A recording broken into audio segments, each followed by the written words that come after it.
ครับวันนี้เราจะมาดูเรื่องแม่สะกดนะครับก็คืออตัวสะกดนะครับตัวสะกดในภาษาละนานะครับมันจะมีอยู่แปดแม่นะครับเราได้ไป2 แม่แล้วนะครับก็คือแม่กกนะครับแม่กงนะครับได้ไปแล้วนะครับวันนี้ก็จะเป็นแม่กดนะครับ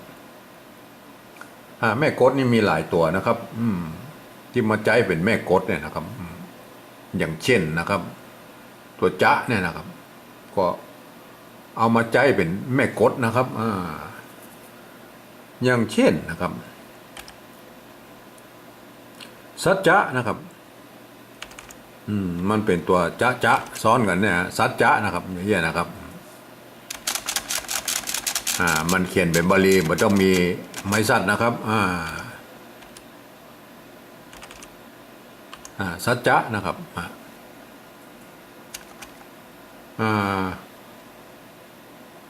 มัจฉานะครับมัจฉา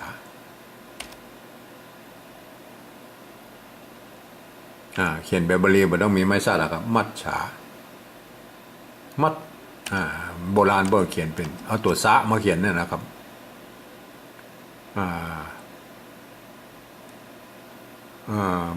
มัดสาตัวนี้มันผสมข้ามวรรคนะครับใส่ไม้สั้นก็ดีครับมัดฉาอย่างนี้นะครับมีทำลายกรรมนะครับมัดสามัดสามีทำลายกรรมนะครับตัวจ๊ะนี่นะครับกรรมนี่มาดูตัวจ๊ะแล้วครับตัวจ๊ะอย่างเช่นนะครับวิชาเอาจ๊ะมาวิชานะครับวิชามันยังมีหลายตัวนะเพราะว่ามันจะยกตัวอย่างแค่ตัว2 ตัวนั่นนะครับวิชานะครับวิชาอย่างเงี้ยนะครับตัวละตะแล้วครับมาตัวละตะนี่ก็เป็นอยู่ในแม่กฎนะครับมันตัวตอตัวดอเนี่ยมันออกเป็นแม่กฎหมดนะครับอย่างเช่นนะครับลัทธานะครับลัทธาก็จะประกอบตัวละนะครับตัวละตะนะครับแล้วก็ตัวละทะนะครับมาซ้อนกันนี่นะครับตัวละทะนะตัวนี้นะมาซ้อนแล้วก็เป็นหางนี้นะครับอย่างนี้อ่านว่าลัดนะครับลัทธะนะครับลัทธะนะครับถ้าใส่ไม้อย่างนี้ว่าอ่านว่าลัดนะครับอ่านว่าลัดนะครับถ้าเอาไม้ละห้าม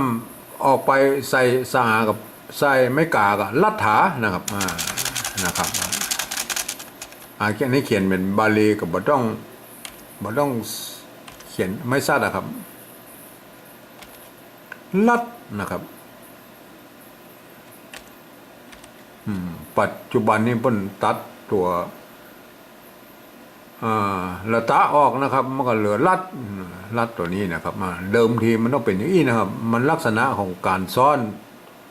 ในวรรคตัวละตะนะครับละตะละทะนะครับมันต้องซ้อนอย่างนี้นะครับตัวละทะนะครับเมื่อเป็นสะกดเป็นดอแล้วนะครับตัวดะ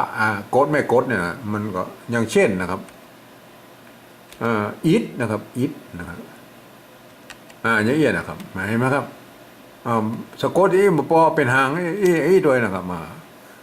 ปนเขียนกันนี่นะครับอิดนะครับอย่างเงี้ยนะครับจะ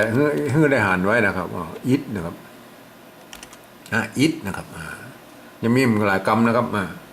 ยกตัวอย่างคือมันแต่ละตัวงูไว้ว่ามันเป็นแม่กดนะครับแม่กดนะครับตัวดะนี่มันก็จะมีตัวอย่างเช่นตัวมันง่ายนะครับวัดนะครับวัดนะตัวถ้าเป็นตัวดอนะครับตัวดอนะครับวัดนะครับ วัดนะครับมีหลายกรรมนะครับมาวัดถ้าสมมติว่าเป็นตัวทอแล้วนะครับเอ่อตัวทอนามุนโทนะครับวัดนะครับวัดธนะวัดบัณฑิตนะครับบัณฑิตบัณฑิตนะมันจะตรงหน่อยนะครับบัณนะครับ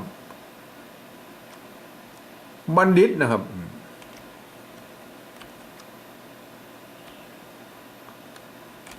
บัณฑิตนะครับอย่างนี้นะเห็นไหมตัวหน้านะครับเป็นตัวที่ห้านะครับตัวหน้าเป็นตัวที่ห้าซ้อนได้ซ้อนขึ้นบนตัวดะนะครับตัวดะนี่มันเป็นตัวนี้มันเป็นตัวทอนางมณโทนะครับอ่านเป็นดะนะครับบันทิตนะครับบันทิตเห็นไหมถ้าอ่านแต่อ่านเป็นบันทิตนะครับ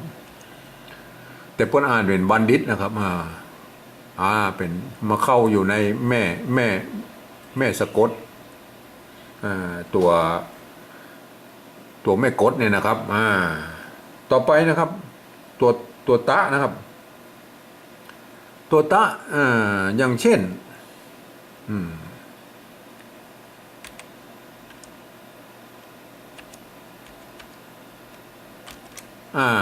อัตตานะครับอัตตา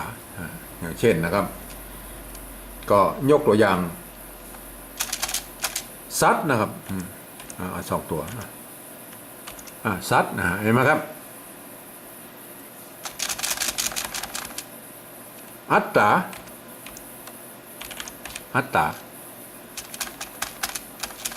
ซัดนะครับ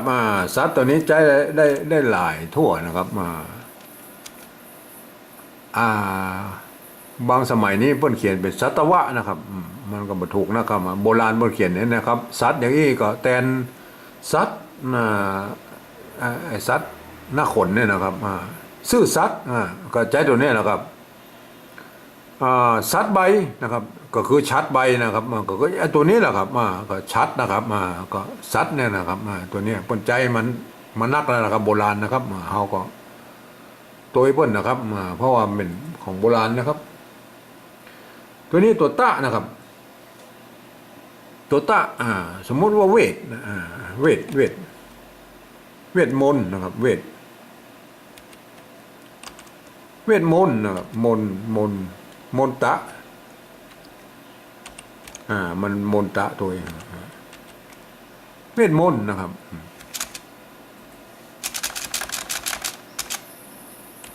เป็นอยู่ใน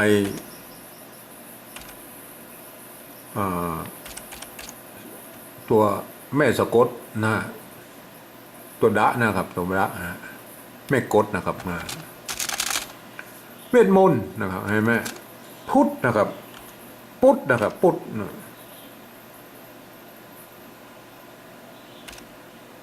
พุทธะพุทธะนะครับพุทธะบาเดียวอ่านเป็นพุทธะไปหมดแล้วนะครับอ่านเป็นพุทธะ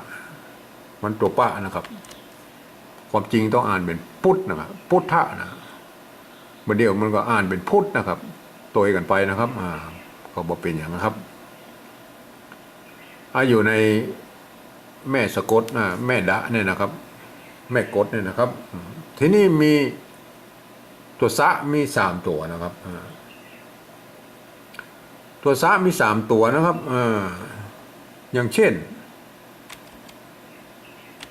อากาศนะครับอากาศเห็นไหมอากาศตัวนี้อย่าเอาเป็นหางก็ได้นะครับหรือบ่เป็นหางก็ได้นะครับเห็นไหมเป็นหางก็เอาเป็นหางอากาศนะครับ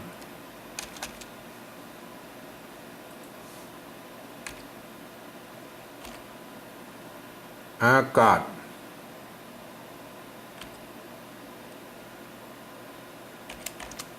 เห็นไหม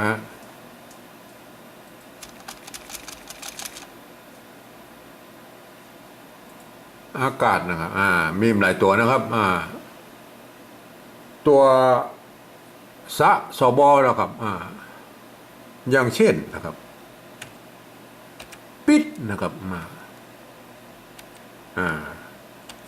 เอียปิดนะครับปิดนะครับปิดเห็นไหมครับก็ยังมีหลายตัวอยู่นะครับเพราะว่ามันยกตัวอย่างให้ดูกำตัวนะยังตัวสะนะครับที่มันจะเป็นตัวสะกดในแม่กดเนี่ยนะครับอย่างเช่นลดนะครับลดในโบราณป้นเขียนอย่างอี้ก็มีนะครับพวกเขาเอาตัวด้าในเขียนอะไรอย่างนะครับลดนะอ่านเป็นฮดก็ได้ลดก็ได้แต่สมมติว่าจะให้มันอย่างนี้ก็มีนะครับเอาตัวสะมาเขียนอย่างนี้ก็มีนะครับเป็นดะสะกดลดนะครับมาลดจัดอย่างนี้นะครับก็อย่างนี้นะครับมาในตัวแม่สะกดแม่กดเนี่ยนะครับแม่กดก็มีแค่นี้นะครับมีนักนะครับก็ลองเอาไปศึกษาดูนะครับ